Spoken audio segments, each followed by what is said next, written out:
আজকে আমরা শিখব মাইক্রোসফট এক্সেলে ডেটা এন্ট্রি এন্ড এডিট করার ডিফারেন্ট সব টেকনিক্স।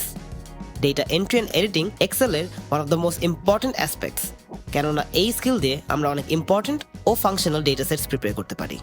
ডেটা সেটস হতে পারে তোমার ক্লাসের রুটিন, তোমার কাজের চেকলিস্ট, অথবা তোমার কোম্পানির একটা ইনফরমেশন স্টোরেজ। এই ডেটা সেট বানানোর স্কিল দিয়ে তুমি ইভেন তোমার কাজ আউটসোর্স করে এক্সট্রা কিছু টাকাও ইনকাম করতে পারো।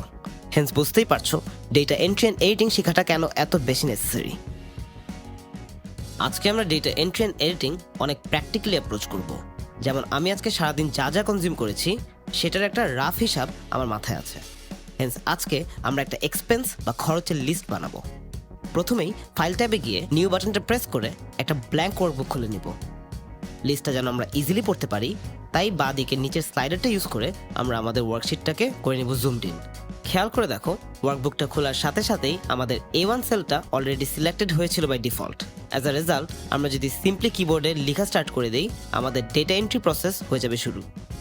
প্রথমেই এক্সপেন্স লিস্ট লিখে সেট করছি আমাদের ডেটা সেটের হেডিং।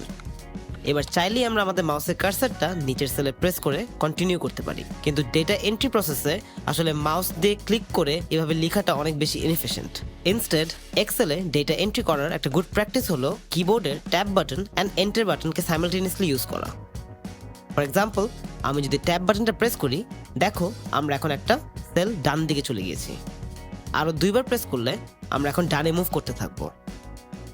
এবার যদি একটা এন্টার প্রেস করি, দেখো আমরা নিচের রোতে শিফট করে একেবারে স্টার্টিং পজিশনে চলে আসছি।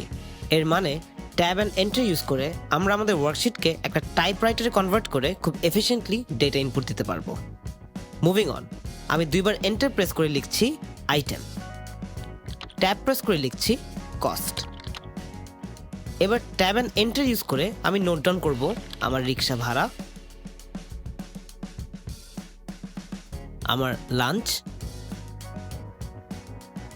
আমার নাস্তা ও আমার পাঠাও রাইড ব্যাক হোম।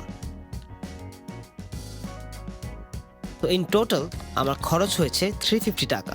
তো দেখো কত ইজিলি আমরা একটা এক্সপেন্স লিস্ট প্রিপেয়ার করে ফেললাম। বাট ওয়েট, আমি আসলে একটা ভুল করেছি। আমার মাত্র মনে পড়লো যে আমি আসলে পাঠাও রাইড না, একটা উবার রাইড নিয়েছিলাম। তো এখন কি করব? আমাদের যখন কোনো সেলের এক্সিস্টিং কোনো ডেটা ফুললি রিপ্লেস করতে হবে, আমরা সিম্পলি সিলেক্ট করব সেলটাকে অ্যান্ড ওভাররাইট করে টাইপ করলেই দেখব আগের ইনফরমেশনটা অটোমেটিকলি মুছে গিয়ে নতুন ইনফরমেশন স্টোর হয়ে যাচ্ছে।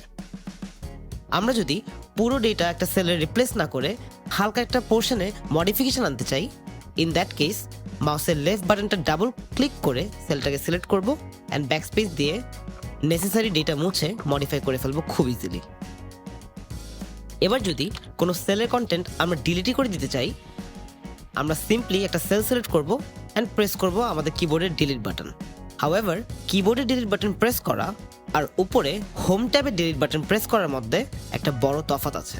ফর এক্সাম্পল, আমি যদি নিচের সেলটা সিলেক্ট করে হোম ট্যাবে ডিলিট বাটনটা প্রেস করি, দেখো এবার সেলের কন্টেন্ট শুধু নয়, সেলটাই উধাও হয়ে গেল।